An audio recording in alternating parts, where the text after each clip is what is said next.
നമ്മുടെ റെയിൻ ഷെൽട്ടറിന്റെ ഉള്ളിൽ കുറച്ച് കയ്പുണ്ട് കേട്ടോ. ഒന്ന് നമുക്കത് പറിച്ചെടുക്കണം. ഏകദേശം അവസാന വിളവെടുപ്പായിട്ടുണ്ട് നമ്മുടെ കയ്പയുടെ.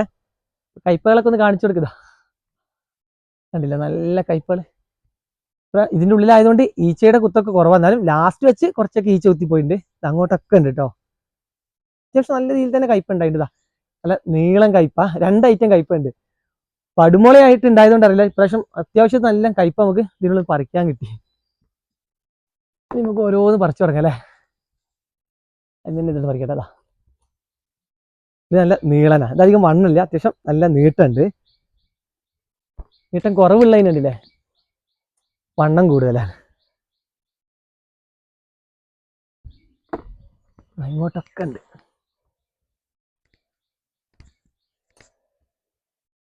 പുറത്തൊക്കെ നമ്മൾ കയ്പ ചെയ്യണമെങ്കിൽ നല്ല പണിയാണ്. ഈച്ചയുടെ ശല്യം അത്രയ്ക്കും. നമ്മൾ ഈച്ചയ്ക്ക് കെണി വെക്കേണ്ടി വരും, അല്ലെങ്കിൽ കവർ കെട്ടി കൊടുക്കേണ്ടി വരും. ഇതിനുള്ള ആ പ്രശ്നമൊന്നുമില്ല. ഇതുപോലെ ചിലത് മാത്രം ഈച്ച കുത്തിപ്പോയിട്ടുണ്ട്. അതന്നെ റെയിൻ ഷെൽട്ടറിന്റെ ചില സൈഡിലുള്ള ഷെയ്ഡ് നെറ്റൊക്കെ ഇങ്ങനെ താഴ്ന്നു പോയിട്ടൊക്കെ ആ ഗ്യാപ്പിലൂടെ ഈച്ച കയറിയോണ്ട. ഒരുവിധം ആയതൊക്കെ നമുക്കിന്ന് പറിച്ചെടുക്കാം. രാവിലെ നല്ല മഞ്ഞുണ്ടായിരുന്നു, അപ്പൊ പെട്ടെന്ന് തന്നെ വെയിലും വരും. വെയിലായി കഴിഞ്ഞാല് ഇതിന്റെ ഉള്ളിലൊക്കെ നല്ല ചൂടായിരിക്കും. അപ്പൊ അതിന് മുന്നേ നമുക്ക് ഇതിനുള്ളിൽ വിളവെടുത്ത് ഇറങ്ങണം. ഇന്ന് വേറെയും കുറെ പച്ചക്കറികളൊക്കെ പറിക്കാനുള്ളതുകൊണ്ട് ഫസ്റ്റ് നമുക്ക് സൂപ്പർന്ന് ഇത് തന്നെയാണ് വിളവെടുത്തിട്ട് പുറത്തോട്ട് ഇറങ്ങാന്ന് വിചാരിച്ചു. റെയിൻ ഷെൽട്ടറിന്റെ ഉള്ളിൽ ഈ പടുമുള ഉണ്ടാകുന്നില്ലേ, അതെങ്ങനെയാണെന്ന് അറിയാം. അതാ നമുക്ക് പറിക്കാൻ വിട്ടുപോയതൊക്കെ കണ്ടില്ലേ, പഴുത്തിട്ട് ഇതിന്റെ കുരുവൊക്കെ ഇപ്പൊ താഴെ വീണിട്ടുണ്ട്. കുറച്ചുകൂടെ കുരു ഇതിൻ്റെ ഉള്ളിലുണ്ട്.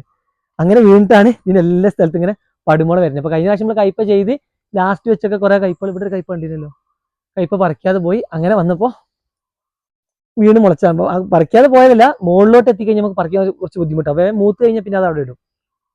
ഇത് കണ്ടില്ലേ, ഒരുവിധം ആയതൊക്കെ ഒന്ന് എടുക്കണതാ, എടുക്കാൻ ഇനി നിർത്തുന്നില്ല. നമ്മളെ കയ്പ ഒരു വട്ടം വാങ്ങിച്ചാൽ തന്നെ വീണ്ടും വീണ്ടും വാങ്ങിക്കുന്നുണ്ട്.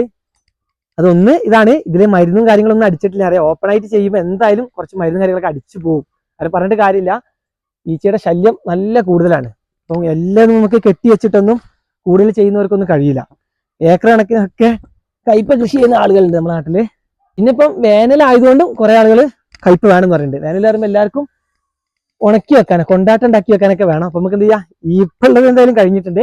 അടുത്ത പെട്ടെന്ന് തന്നെ ഇനി പടുമുളയായി മുളച്ചാലും എല്ലാവരും നമുക്ക് മുളച്ചിട്ടില്ലെങ്കിൽ നമ്മൾ വേറെ തൈകളൊക്കെ നട്ടു കൊടുത്തിട്ട് വേഗം ഇതിൻ്റെ ഉള്ളിൽ കയ്പ കയറ്റണം. അപ്പം ഇത്രയും കയ്പ കിട്ടിയിട്ടുണ്ട് കേട്ടോ. നല്ല സൂപ്പർ കയ്പകളാണ്. ഇന്ന് കൊടുക്കാനുള്ള പച്ചക്കറി വാങ്ങിക്കാനൊക്കെ വരുന്നവരുണ്ടാവല്ലോ, അവർക്ക് എന്തായാലും ആവശ്യമുള്ളവർക്കൊക്കെ നമുക്ക് ഈ കയ്പ കൊടുക്കാം. ഇനി കുറച്ച് ദിവസത്തിന് നമുക്ക് കയ്പ ഉണ്ടാവില്ല. പുതിയ വള്ളികൾ നട്ടിട്ട് വീണ്ടും ഇതുപോലെ തന്നെ നമുക്ക് എന്ത് ചെയ്യാം, നല്ല അടിപൊളി കയ്പകൾ ഉണ്ടാക്കിയെടുക്കാം.